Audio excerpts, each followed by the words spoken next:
अब कहते हैं अंधे की बाँ गई अंधे ने मारे कौन बतावे, अंधे की बाँ अंधा गिरे। अरे इस दास ने यू गला भी कंडे में बोलिया, इस दास का 18-18 घंटे बोलना पड़ता है, 6-6 घंटे 7-7 घंटे सत्संग इस दास ने करना पड़ता है ताकि ये अज्ञान हट सके, ये पुण्यात्मा अपने मालिक को पहचान सके। इस दास को ने मजदूरी की है परमात्मा के आदेश से। आज सन 1994 से लेकर आज लगभग 16 वर्ष हो गए, 15 वर्ष हो गए, 16वां चल रहा है। और जिस दिन से ये दास के ऊपर ये भार आया है उसी दिन से आज तक एक पल का सांस नहीं लिया है, क्योंकि इतनी मेहनत का कार्य है, इसकी इतनी मेहनत के बिना ये जनता तक पहुंच नहीं सकता। और अब तो इसका डूंडा उठ गया, अब तक कत्ती चारों तरफ तैल का माच लिया मालिक के ज्ञान का। ये पुस्तक भक्ति सौदागर को संदेश ये जगह जगह बांटी जा रही है, बहुत ही कम कीमत में। कीमत भी इसलिए ले रहे हैं कि यदि हमने पहले फ्री देने की बहुत फ्री बांटी, जैसे ये परमेश्वर का सार संदेश जो 100 रुपये से भी ऊपर हमें छप कर पड़ता था, गहरी नज़र गीता में भी सैकड़ों रुपए में बनती थी, हम फ्री दिया करते ताकि समझ सकें। लेकिन इतने ढीठ हो गए हम, फ्री की कोई वस्तु मिल जाए उसने कतई नहीं पढ़ना, ये पल्ला गांठला रखिए। और 10 रुपये खर्च हो जाए जरूर पड़ेगा ना, ये तो खर्च करेगा नहीं, करेगा तो पड़ेगा। तो हमने फिर यही देखा कि हमें 20, 25, 30 रुपये में जो पुस्तक पढ़ रही है उसके हमने 10 रुपये लेने शुरू किए। अब उसका इतना बेस्ट रिजल्ट आया है कि जो भी 10 रुपये खर्चा है पुण्यात्मा जरूर पड़ेगा। एक आधा नहीं पढ़ा तो उसका कोई बच्चा पढ़ लेता है, उसको समय नहीं मिलता है, और कोई और रिश्तेदार पढ़ लेता है, तो वो अब उस ज्ञान को समझ कर बिल्कुल क्लियर होकर आते हैं।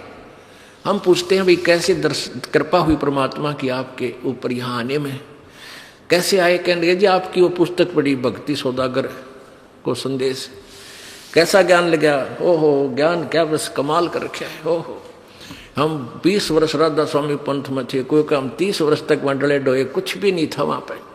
कोई धन धन सतगुरु न रो रहा है कि तक कोई है उस हंसा देश वाला न रोया है कि देख खो दिया जीवन हमारा, कुछ भी नहीं था उनके पास। तो ये जो जितने लेट आएंगे उतने पछताएंगे और कोसेंगे उन दुष्टों को जिन्होंने इस दास के ऊपर इतने झूठे आरोप लगा दिए कि उन भोली आत्माओं को हमसे कोसों दूर कर दिया जिन्होंने ये लाभ उठाना था भगवान का।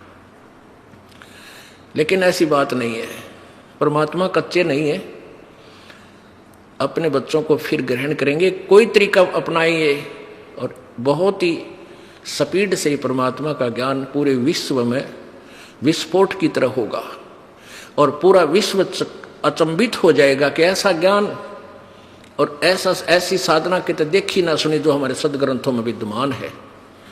तो इस तरह ये पूरा विश्व में मानव कल्याण भी होगा और आत्मा का उद्धार भी होगा। अब प्रसंग चल रहा था कि जैसे ये जो पुण्यकर्मी प्राणी हैं ये गुरुपद प्राप्त है। बधे विधना लिखे जो लेख और सच्चा सतगुरु मेट कर ऊपर मारे मेघ, मासा घटे ना तिल बधे, यानी कोई भी परिवर्तन आपके सुख या दुख में ना कोई नियमन कर सकते ना उसको बढ़ा सकते। कौन? परमेश्वर कबीर जी को छोड़कर, परम अक्षर ब्रह्म के अतिरिक्त। तो जब तक हमें सत्साधना नहीं मिलती, परमेश्वर की शरण नहीं मिलती, तो हम अपना प्रारब्ध ही प्राप्त कर रहे होते हैं। अब मान लीजिए कोई ये सोचे कि मैंने एक कार खरीद दी, एक कोठी बना दी, 10 एकड़ जमीन और मोल लेकर बच्चों को दे दिया, ये आपका चाहा नहीं, आपके संस्कार में पूर्व निर्धारित था। अब प्राणी का चाहा कुछ नहीं हुआ, जो भी आपका पूर्व संस्कार था वो फल रहा है। जैसे किसी बालकों की शादी होती है, विवाह होता है, तो विवाह होते ही प्रत्येक व्यक्ति का एक ऐसा ट्रेंड है, ऐसी सोच है कि भगवान पुत्र दे। अब सभी की इच्छा थी कि बालक होगा, पुत्र होगा, लेकिन पुत्री होगी। फिर दूसरी बार सोचा परमात्मा अब के तो पुत्र दे, दूसरी भी पुत्री होगी। फिर तीसरा जब गर्भ रहा तो सब ने शुक्र मनाए, ना जाने कितनी देवी देवताओं के जाके प्रार्थनाएं की, जिसने भी जंतर मंत्र किया, दवाई भी ले ली, फिर भी बेटी होगी, और चौथी भी बेटी होगी, पांचवी भी बेटी होगी। भले आदमी आपका चाया हुआ नहीं, आपका किया हुआ नहीं, ये तो वो हुआ जो तेरे किस्मत में लिखा हुआ था, पूर्व निर्धारित था। और आज वो अनजानपने में कह रहा है कि 2 बेटे 2 बेटी होगी, सबकी ब्याह शादी कर दी, सबका पुत्र पुत्री होगी और हमारा जीवन सफल हो गया। अरे भले व्यक्ति, जो तूने करना था वो तो स्टार्ट भी ना करया, ये तो पिछली मलाई खाली और पल्ला झाड़ दिया, बैटरी डिस्चार्ज होगी, अब एक कदम काम बिगड़ जाएगा सारा, फिर गधे की योनि में जाओगा। पुण्यात्माओं, सत्संग के अंदर बहुत ही पुण्यकर्मी प्राणी आ सकता है, जिस पर विशेष कृपा परमेश्वर कबीर जी की होती है, अन्यथा सत्संग में नहीं आ सकता। इस पृथ्वी के ऊपर कितनी संख्या है मानव की, और पूरी संख्या, पूरी जनसंख्या के कितने प्रतिशत आप इस भक्ति से जुड़े हो, इससे आप विचार कर लेना कि आप कितने पुण्यकर्मी प्राणी हो। चाहे कोई दुख में आया है, चाहे कोई सुख में आया है, चाहे कोई अपना कष्ट निवारण करवाने के लिए यहाँ आया है, या कोई परमात्मा पाने के लिए आया है, दोनों ही पुण्यकर्मी प्राणी हैं। उनके पिछले जन्म जन्मांतर के शुभ कर्म, भक्ति वाले जो शुभ कर्म थे, वो बहुत ही पुण्य हैं, बहुत ही अच्छे हैं। और जो आज मान लिए किसी के पास धन ज़्यादा है, पैसे वाला व्यक्ति है, वो भी परमात्मा की शरण में आया है, और एक बिल्कुल निर्धन आदमी है, बिल्कुल निर्धन व्यक्ति है, और वो भी संग्रहण किया है, तो दोनों ही विशेष पुण्यकर्मी प्राणी हैं भक्ति सत्र के। और बाकी रही बात जो पुण्य की, किसी के पास कार है, कोठी है, पैसा है, उसने पिछले जन्म में धर्म घना किया हुआ है, दान किया हुआ है, और जिसको ये भक्ति प्राप्त हुई है और उसके पास धन नहीं है, गरीब व्यक्ति है, निर्धन है, उसने पिछले जन्म में दान नहीं किया। केवल दान का डिफरेंस है, ये कोई बड़ी बात नहीं बताई परमात्मा ने, लेकिन अब अपने सारे ज्ञान न समझ कर प्रॉपरली दान भी करे और नाम भी श्रवण करें। इस बात ने याद रखे कि पार होने तो उद्देश्य है अपना, सतलोक चलने का उद्देश्य तो है ही है। किसी कारण से पैर फिसल भी जावे और ना जाने पाओगे तो कम से कम नेक्स्ट जन्म हो भी गया आपके, जब तक ये फिर सतयुग कलयुग आएगा, तब तक कम से कम रोटी की समस्या तो हल हो ही पाओगे आप। इस दृष्टिकोण से भी आपने दान करना चाहिए। और फिर ये 500 यज्ञ भक्ति रूपी फसल में ये खाद और सिंचाई का भी कार्य करती हैं। इस उद्देश्य से भी इसमें पीछे नहीं रहना चाहिए। अब दान की क्या व्यवस्था है? जैसे एक व्यक्ति के पास 2 करोड़ रुपये है और उसने 20,000 दान कर दिए, बहुत अच्छा दान है, कमाल कर दिया। और एक व्यक्ति के पास 2,000 रुपये हैं और उसने 500 दान कर दिए, ये उस 20,000 वाले से ज्यादा दान है उसका। तो पुण्यात्माओं, इस दृष्टिकोण से, लेकिन दोनों ही दान करने वाला सच्ची श्रद्धा से और बगैर किसी इच्छा से। उसके एक तो हम दान करते हैं प्रतिफल की इच्छा करके, प्रतिफल कि भाई मेरा ये हो जा, छोरा नौकरी लग जा, लड़का नौकरी लग जाए, एक पाठ कराऊं, या भैंस ठीक पैसे की बिक जाते, एक पाठ कराऊं, और भी कई चीज होती है, उसके 100 रुपये दर देता हूं, ऐसा काम हो जाए। ये तो आपका यही बराबर हो जाएगा। जो ऐसे आपने जो डिमांड कर ली बालक से, वो दान कर दिया, काम आपका होगा, लेकिन वो दान यहीं पैरेलल हो गया आपका, इसका आगे कोई बेनिफिट नहीं। और एक दान होता है नी इच्छा, बगैर किसी मनोकामना के पूर्णा के जो दान किया जाता है वो दोनों फल देता है। आपको यहाँ की सुख जो भी आवश्यकता होगी आपको वो अवश्य प्रभु देगा, और उसका पुण्य आपको सत्य यानी आगे चलने वाली कमाई में भी आपको मिलेगा। परमात्मा कहते हैं राम रटत दारिद्र भला, चाहे टूटी घर की छान, और ये सुंदर महल किस काम के जहां भक्ति नहीं भगवान। तो पुण्यात्मा प्रसंग चल रहा है कि परमात्मा के दरबार में बहुत ही पुण्यकर्मी प्राणी आते हैं। वैसे तो परमेश्वर की चाह में, प्रभु की चाह में भोली आत्माएं कोई तीर्थों पर जा रही है, कोई संतों के पास लाखों और करोड़ों की संख्या में एकत्रित हो चुके हैं। उनके विषय में परमात्मा कहते हैं कि देखा देखी गुरु शिष्य बन गए, किया ना तत्व विचारा। देखा देखी कैसे जाते हैं? जैसे एक पंथ के, जो बहुत बड़ा पंथ है वर्तमान में, बहुत बड़े ज्यादा अनुयायी हैं उसके, तो उनके अधिक अनुयायी होने का कारण क्या था? एक बार एक शहर में, रोहतक में सत्संग हो रहा था पुलिस लाइन में। उन्हीं उस बहुत बड़े जनसमूह जहां लाखों करोड़ों की संख्या में बौड़ी आत्मा इस काल के दूता में फंसी बैठी है, उनका सत्संग हो रहा था रोहतक पुलिस लाइन में। कोई भक्त करा रहा था, संडे रविवार का दिन था और हम भी वहां चले जाते थे। एक भक्त रहता था हमारा पुलिस लाइन में, वहां पर परमात्मा का भक्त। हम वहां गए तो देखा वहां सत्संग हो रहा। हमने इस दृष्टिकोण से सुना, वहां साथी था उनका मकान, उन्हीं के आंगन में बैठकर। तो वो क्या कह रहे थे कि आज कर्नल साहब आएंगे, प्रवचन करेंगे, बार बार ये रह रह कर कह रहे थे। और आसपास उन्होंने यही कह रहा था कि कर्नल साहब आएंगे और आज के प्रवचनकर्ता वो होंगे। तो जब वो आम व्यक्ति ये सोचता है कि ये कर्नल साहब यहाँ आए हैं, तो ये तो बहुत बड़े बुद्धिमान समझदार व्यक्ति हैं, इन्होंने ज्ञान को समझा है और ये फिर आगे बता रहे हैं, इसलिए हमें कोई शंका की गुंजाइश नहीं रही कि जहाँ ऐसे अधिकारी अफसर भी यहाँ आए हैं। तो वो भोली आत्मा काल के जाल में न्यों फंसती चली गई। ये उस कर्नल साहब ने अपनी मिलिट्री के बारे में तो जानकारी हो सकती है, लेकिन अध्यात्म ज्ञान को वो के जाने।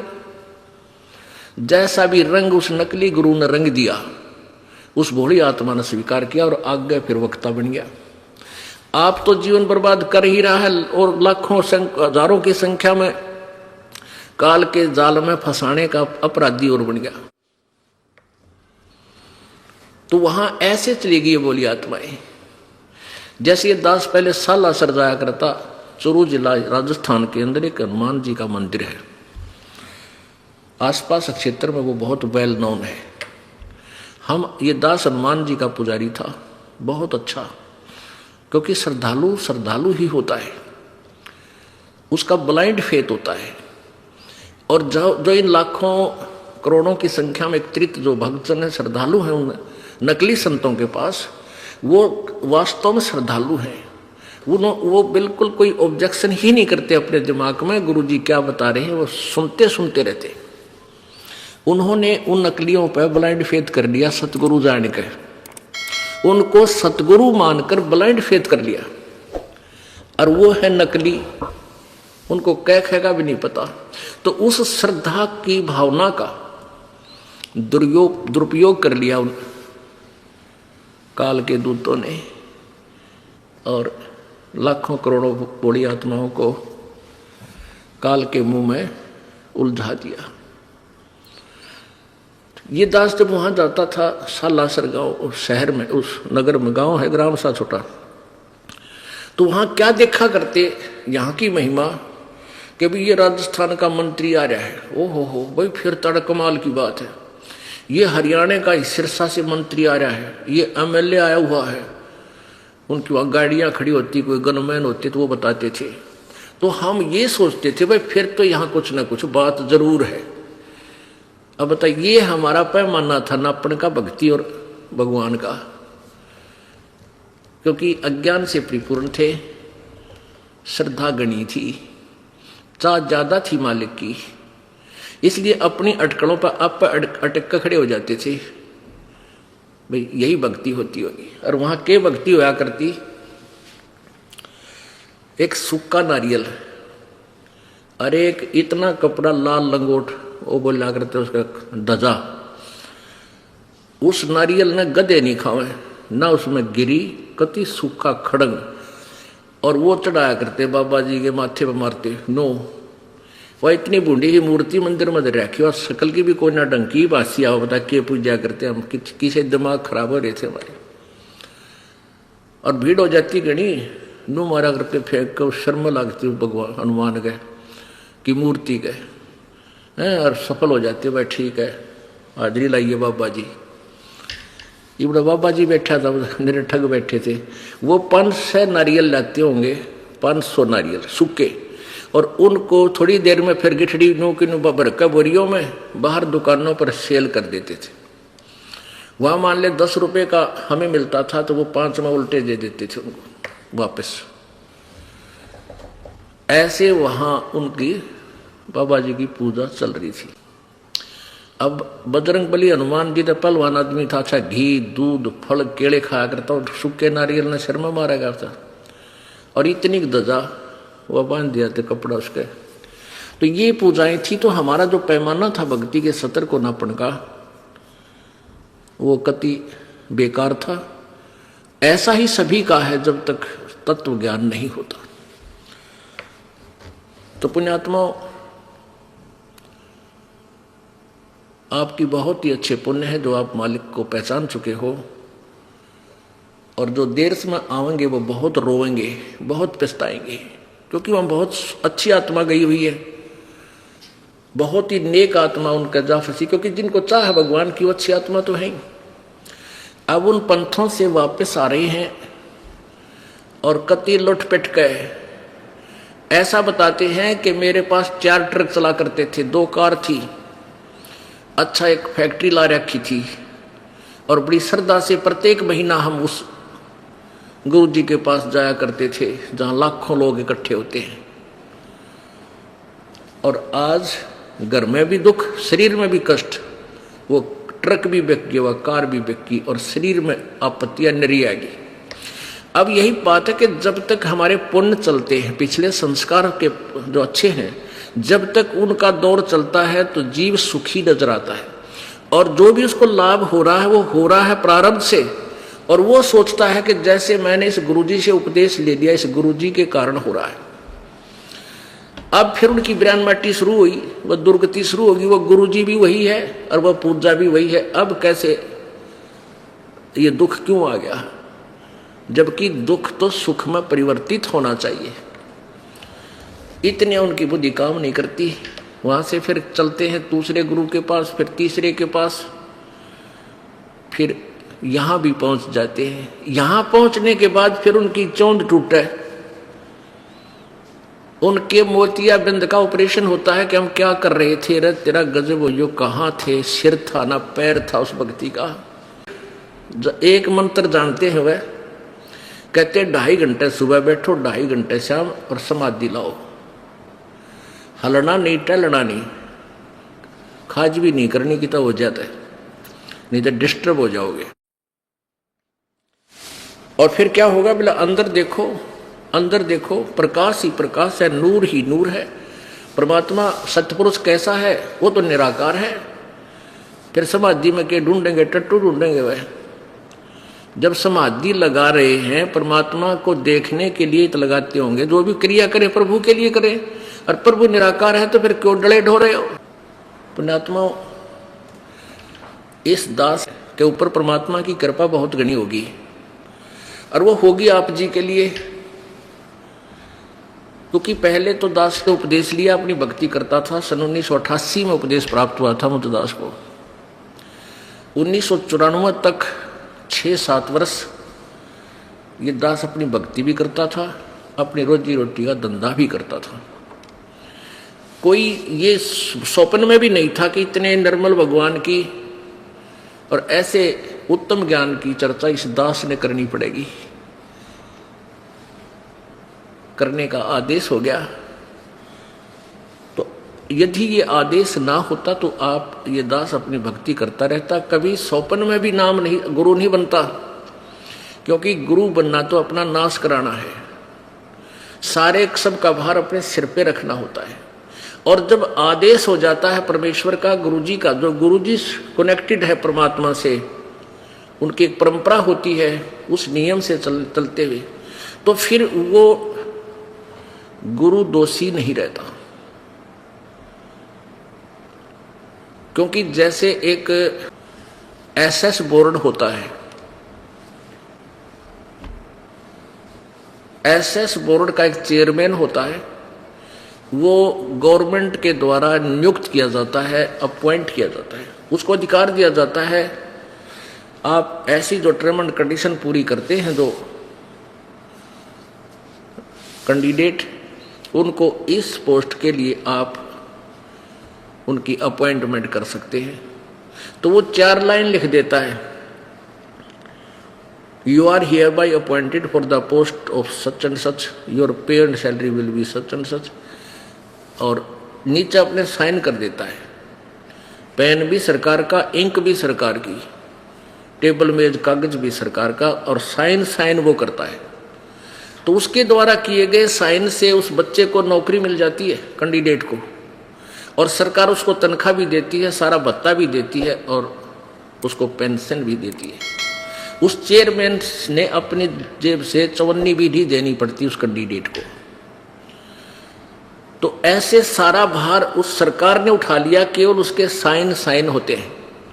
ऐसे ही ये दास को, इस दास को जब अपॉइंट कर दिया गया, नॉमिनेट कर दिया गया उपदेश देने के लिए पूज्य गुरुदेव जी द्वारा, तो वो सच्ची सरकार, वो परम अक्षर ब्रह्म कबीर देव जी, उन सभी आत्माओं को जिसको ये दास उपदेश दे देता है, जिसकी अपॉइंटमेंट कर देता है, उसको सारा सुख वो परमेश्वर कबीर जी, वो सच्ची सरकार देती है।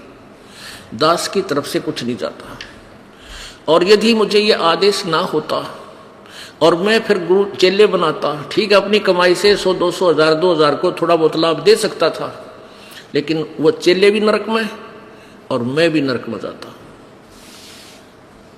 अब परमात्मा के तत्व ज्ञान से मैं पता हुआ कि सबसे बड़ा शत्रु इस प्राणी का गुरुपद है, कि उसमें अहम आता है। अब पुण्यकर्मी प्राणी ही इस पद को प्राप्त करते हैं, गुरु पद को। जैसे ये गुरुलोक बने हुए हैं, जैसे राधा स्वामी पंथ जहां से प्रारंभ हुआ है, वो है श्री परम धनी हजूर श्री शिवदयाल जी महाराज, आगरा पन्ना गली आगरा वाले, वहां से राधा स्वामी पंथ चला है। और वो पुण्यकर्मी प्राणी थे, पिछले जन्म के बहुत अच्छे संस्कारी प्राणी थे, जिस कारण से उनको ये चाह थी प्रभु की। उन्होंने कोई गुरु नहीं बनाया, शिवदयाल जी महाराज ने कोई गुरु नहीं बनाया, निगुरे थे। फिर उन्होंने ऐसे ही ग्रंथों को पढ़ा, किसी संत का अनुभव पढ़ा, कहीं से ईंट कहीं का रोड़ा, कबीर जी का एक शब्द उन्होंने पढ़ा, करनैनो दीदार महल में प्यारा है, हल्दी की गांठ लेकर पंसारी बन गए। एक करनैनो दीदार महल में प्यारा है, इस शब्द को लेकर के उन्होंने सतलोक ले जाने का ठेका ले लिया। और उन्होंने उनको सतलोक के बारे में कै खे का भी पता नहीं था। श्री शिवदयाल जी महाराज जो आर्य इस राधा स्वामी पंथ के प्रवर्तक हैं। अपने आत्माओं, यह बात आपके सबके खटकेगी। दे भूत लाग रहा कल की मारने, ये उसे हैं सारे जो शिवदयाल भी भूत बना था। अब दिखाऊंगा आपको, ये शिवदयाल जी भी भूत प्रेत बने, क्योंकि साधना गलत होने से फिर ये ऐसे ही दुर्गति को प्राप्त हो जाते हैं। अब पुण्यात्माओं, ये जो प्रसंग आ जाता है कि श्री शिवदयाल जी को भी ज्ञान नहीं था, बिल्कुल नहीं था, सतलोक का बिल्कुल ज्ञान नहीं था, ना उनके पास कोई भक्ति थी, ना उनके पास मंत्र थे। इस दास को कोई शौक नहीं है किसी की आलोचना करने का, लेकिन ये दास एक टीचर बना दिया परमात्मा ने, आध्यात्मिक शिक्षक टीचर। और एक टीचर का कर्तव्य बनता है, यदि बच्चे गलत ज्ञान ग्रहण कर रखे है, उन्होंने सवाल गलत निकाल रखे है, उसको ठीक करावे। पहले के किसी अध्यापक ने कोई प्रश्न गलत हल कर रखा है और सभी बच्चों ने वो नोट कर रखा है और उसी का रट्टा लगा रहे हैं, और दूसरा अध्यापक आता है, उसकी नजर चढ़ जाता है कि ये बच्चे गलत जो है ना प्रश्न हल किए हुए हैं, तो उसको ठीक करा देता है, उसका प्रथम कर्तव्य बनता है। तो इस दास का प्रथम कर्तव्य है कि जो नकली गुरुओं ने आउट ऑफ सिलेबस पढ़ा रखा है, उस तो सभी श्रोताओं को, सभी विद्यार्थियों को, प्रभु के चाहने वाले प्यारी आत्माओं को अपने सदग्रंथों के आधार से वो शास्त्र अनुकूल साधना का ज्ञान कराऊं। और फिर इस चीज का कैसे पता चलेगा भाई कौन सी गलत है, कौन सी ठीक है? अब ये दास राधा स्वामी पंथ वालों का भी साधना गलत बता रहा है, और धन धन सतगुरु वालों का भी सच्चा सौदा जो सिरसा वाले हैं, जगमाल वाले, इनका भी गलत बता रहा है। वो गलत है तो बता रहा हूं, नहीं मुझे शौक नहीं। आज एक इतना फॉरवर्ड हो गया है समाज, मानव समाज, यदि कोई किसी संत के बारे में कोई भी टिप्पणी करता है तो उस पर मुकदमे शुरू कर देते हैं। लेकिन ये दास 10 वर्ष से यही आवाज लगा रहा है, किसी की हिम्मत नहीं पड़ती कि बेटा कोर्ट का दरवाजा खटखटा दे। हाँ, बदनाम जरूर करने लगे, गुंडा है, बदमाश है, चोर है, उस आश्रम में बकवाद करते हैं। अब उनके पास ज्ञान तो रहा नहीं, फिर और क्या बोल रहे हैं? उनका उद्देश्य यही है कि जनता वहां जावा नहीं, रामपाल से नफरत करे, कहीं तुम्हारी पोल ना खुल जा। तो ये कितने दिन तक चलेगी उनकी? अब ये चाल ज्यादा नहीं चलेगी, क्योंकि अब शिक्षित समाज है, बहुत बुद्धिमान मनुष्य है, मानव है, और सब समझता है ये कौन से कहां बोल रहे हैं और वास्तविकता क्या है। अब ये दास अपनी जबान से कुछ नहीं कहेगा, आलोचना नहीं कर रहा किसी की। जैसे एक बार किसी ने 1000 के नोट, 500 के नोट नकली छाप दिए, और सरकार ने क्या किया कि दोनों नोट, ओरिजिनल एंड डुप्लीकेट, दोनों टेलीविजनों में, समाचार पत्रों में प्रिंट कर करके दिखाए कि भी ओरिजिनल की यह पहचान है, डुप्लीकेट ऐसा होता है, सावधान रहना कहीं लुट ना जाओ। तो क्या सरकार आलोचना कर रही थी किसी की? नहीं, एक बहुत बड़ा उपकार किया। गरीब आदमी जिसके पास 2-4 हजार रुपये और वह नकली हो, वो तो गया काम से। ऐसे ही पुण्यात्माओं, आपका जो धन बर्बाद हो रहा है, व्यर्थ हो रहा है, ये मनुष्य जीवन का जो धन है, इसकी कीमत इस तीनों लोकों के बराबर भी नहीं है, एक श्वास की। और आप इतनी हानि कर रहे हो, आपकी इतनी हानि हो रही है यथार्थ भक्ति ना करके। तो दास का कर्तव्य बनता है कि जगाऊं, दूर दूर तक जगाऊं। अब जैसे ये क्रोथा कांड होया, इस क्रोथा कांड का यही कारण था कि इस नकली महर्षि दयानंद की पोल खोल दी इस दास ने। और सत्यार प्रकाश नामक जो पुस्तक दयानंद जी ने छापी थी, अपना स्वानुभव लिखा है, तो उसको हम एक बहुत उत्तम पुस्तक माना करते, यानी वेदों से भी प्रथम उसको महत्व देते थे कि वेद हम नहीं पढ़ सकते। और महर्षि दयानंद जी ने वेदों का ही निष्कर्ष निकालकर सत्यार प्रकाश में डाल रखा है। यही हमारे लिए सफिशिएंट है, क्योंकि उन्होंने सरल करके इसमें लिख दिया बस, और वो वेदों को सत्य मानते हैं। इस दृष्टिकोण से हम इस नकली, इस सत्यार प्रकाश को, इस नकली ज्ञान युक्त, डुप्लीकेट ज्ञान युक्त, वेद विरुद्ध ज्ञान युक्त पुस्तक को उत्तम मानते थे, अपने सीने से लगा कर रखा करते थे। और जब इस दास के ज्ञान नेत्र परमेश्वर ने खोल दिए, तब उस दृष्टि से, ज्ञान वाली दृष्टि से देखा, और सदग्रंथों वाले तराजू में जब तोल के देखा, ये सत्यार प्रकाश तो एक आने का भी नहीं, पूरा वेद विरुद्ध ज्ञान से परिपूर्ण है। समाज नाश का इसके अंदर पूरा व्यवस्था है, सुधार तो 100 कोस भी नहीं है। तो इन लोगों ने 2003-4 से संघर्ष शुरू किया था। हमने समाचार पत्रों में सारा विवरण दे दिया, अपनी ऐड दे गए। तो बुद्धिमान व्यक्ति तो समझ जाते थे, लेकिन आम व्यक्ति ये सोचता था कि महर्षि दानंद पर उंगली उठा हुआ है, रामपाल पागल है। महर्षि दानंद तो बड़े विद्वान पुरुष थे। एक दंत कथा के आधार से हमने उनको एक सुप्रीम जो है ना विद्वान मान रखे था। अगर ये महर्षि होते तो दास के सिर में दर्द थी कि भाई मैं इनको गलत कहूं, मेरे जैसा नीच नहीं जाए किसी महापुरुष के बारे में गलत शब्द बोला, जबान कट जानी चाहिए, इतना पाप है इसका। तो ऐसी गलती दास नहीं कर सकता। तो उनके पास तो समाचार पत्रों में उनके कति पोल खोल दी, उनके पास कोई विकल्प नहीं रहा आर्य समाज के आचार्यों के पास।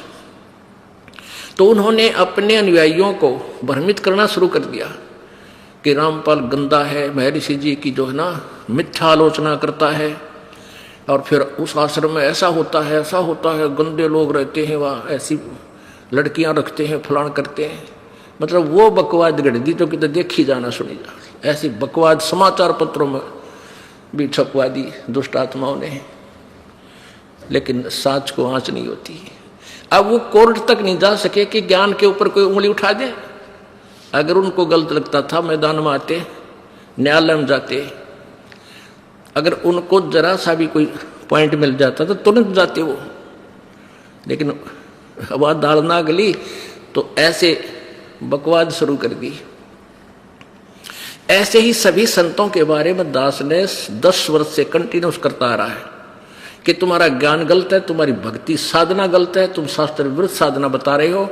और इस परमेश्वर के सार संदेश में एक विशेष सब्जेक्ट, एक विशेष अध्याय बना रखा है जिसमें सबकी कति पृष्ठ वाइज लिख रखा है कि ऐसे ऐसे आपके उस पुस्तक पे ऐसा लिखा, उस पे ऐसा लिखा, जो कति वेद विरुद्ध संत मते के विरुद्ध है। कोई नहीं बोलता, ज्ञान पे नहीं बोलता, और बकवाद ये कितनी कर लो वो बात अलग है।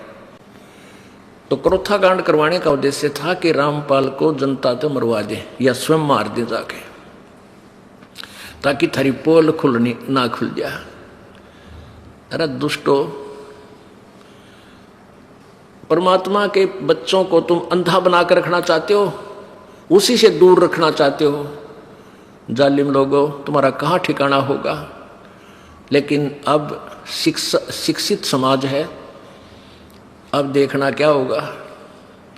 अब वो समय आने वाला है, दुनिया थूक क्या करेगी इन दुष्टों को। अरे निकम्मे, तुमने ऐसा जुल्म किया, हम 10 वर्ष पहले आ जाते शरण में, आज 10 वर्ष बाद आना पड़ा हमने तुम्हारे द्वारा की गई बकवादों को सच्चा मान के। पुण्यात्माओं, एक कथा है, एक बंजारा था, ये पुरानी कथाएं हैं। एक बंजारा था, बंजारा होता पहले बिजनेसमैनों को बंजारा कहा करते थे।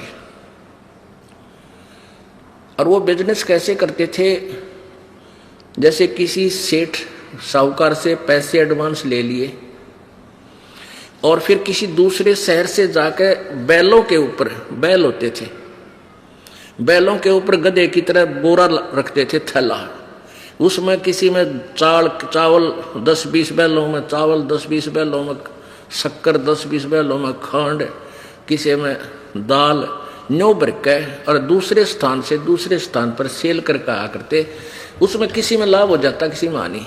यानी ऐसे उनका बिजनेस करते थे। बैलों के ऊपर पहले ट्रांसपोर्ट, ऐसा यही ट्रांसपोर्ट थी पहले। तो बंजारा जो था, उसने एक शहर में एक सेठ से 10-20 हजार रुपये लोन ले रखा था। और उस सेठ का जब उसका समय हो गया, कितने समय के बाद मैं तेरे दे दूंगा, वो नहीं दे सका। उस साहूकार ने काफी दबाव दिया, भाई मेरे पैसे दे, बहुत समय हो गया। उसके पास एक कुत्ता था, बंजारे के पास, बहुत ही वफादार। तो सेठ को उस बंजारे ने उस कुत्ते के गुण बताए कि ऐसे ऐसे ये कुत्ता बहुत ही वफादार है, और हम जंगल में रहते, हमारी जरा सी भी चोरी नहीं होने देता। बहुत दूर से, बहुत सूझबूझ से शत्रु को काबू कर देता है। तो भी आप ऐसे करो, ये एज ये। हाँ, उसने वो कुत्ता कहने लगे, कुछ पैसे मांगे सेठ थे। तो सेठ बोला भाई मुझे कुछ थोड़ी बहुत धरोहर दे, कुछ आभूषण दे, ताकि मैं तुझे पैसे दे सकूं। तब उसने उस कुत्ते के गुण गिनवाए कि मेरे पास ये कुत्ता सबसे जो है वैल्यूएबल है, ये सबसे कीमती वस्तु है मेरी, और आप इसको गिरवी रख लो और मुझे 20,000 रुपये दान दे दो। पहले 20,000 था, 20 लाख के बराबर थे। तो सेठ ने सोचा भाई ठीक है, कुत्ता रखवाली भी करेगा, बढ़िया, बता बंजारे कुत्ते बहुत अच्छे होते हैं। वो ले गया। अब वो ले गया तो क्या हुआ, एक दिन सेठ के घर पर चोर आ गए। चोर के डाकू आ गए और बंदूक, तीर, गोली ले रखी बंदूकें।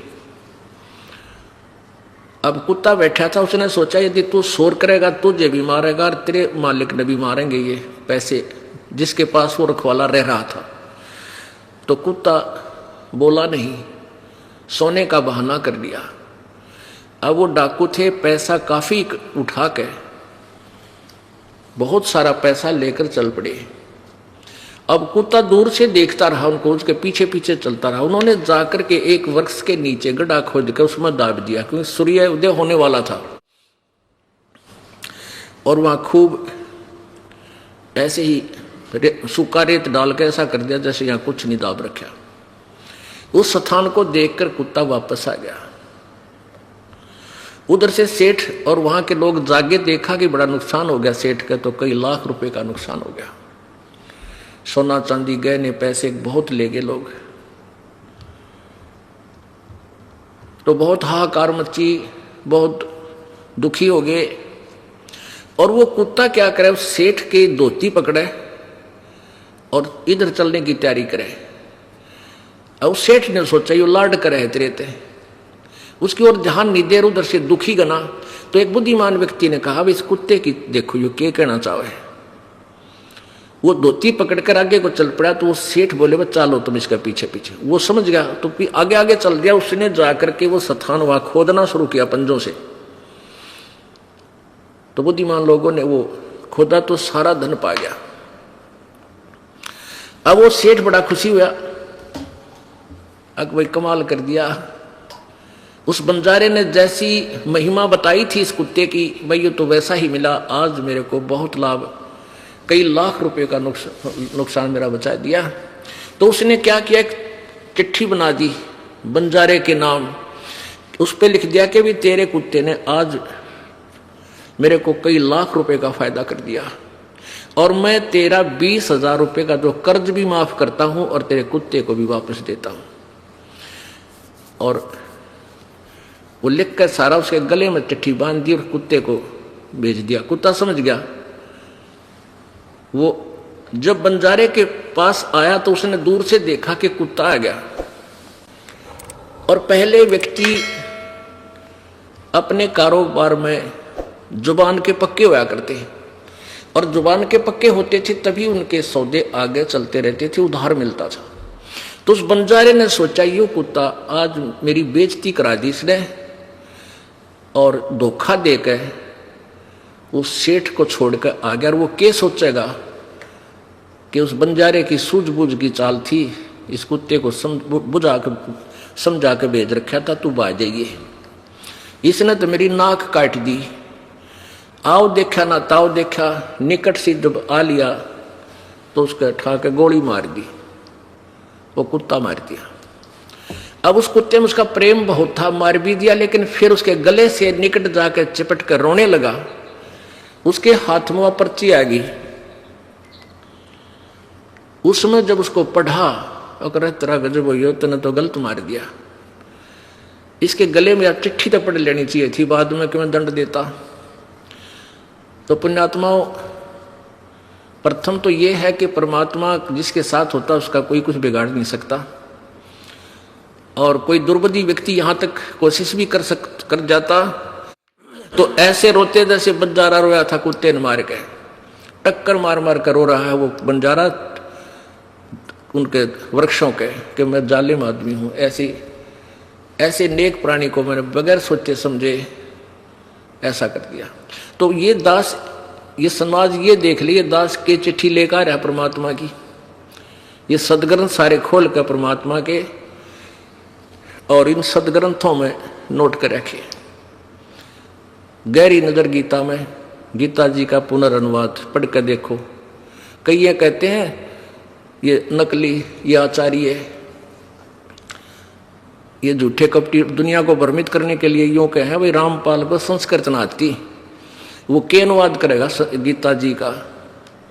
तो हमारे भक्त एक बोला अरे कमाल की बात है, देखना तो ये है संस्कृत नहीं आती अनुवाद कर दिया, इसी को तो करिश्मा कहते हैं, देख पढ़ के और बताओ इसमें कोई त्रुटि है तो तुम आचार्य बने फिरो थे। अब परमेश्वर कबीर जी को भी यही कहा करते, ये तो भाई कि ये तो अशिक्षित है, ये अक्षर ज्ञान नहीं जानता संस्कृत के बारे में, ये के जाने वेदों और गीता पुराणे के बारे में। आज परमेश्वर ने 600 वर्ष पहले जो परमेश्वर कबीर जी ने जो वेदों और गीता और पुराणों का ज्ञान दिया था, आज वो सब वेदों और गीता और पुराणों से मेल खाता है। और इन नकलियों ने जो हमें दंत कथा सुनाई थी वो सारा वेद विरुद्ध और पुराणों के विरुद्ध और गीता जी के विपरीत ज्ञान दे रखा था। अब प्रसंग चल रहा है कि ये नकली संत जो है, ये जो गुरु पद पर बैठे हैं, ये बहुत पुण्यकर्मी प्राणी है पूर्व जन्म के, और उसको आज उनको 1 लाखों करोड़ों की संख्या में श्रद्धालुओं का मुखिया का पद प्राप्त है।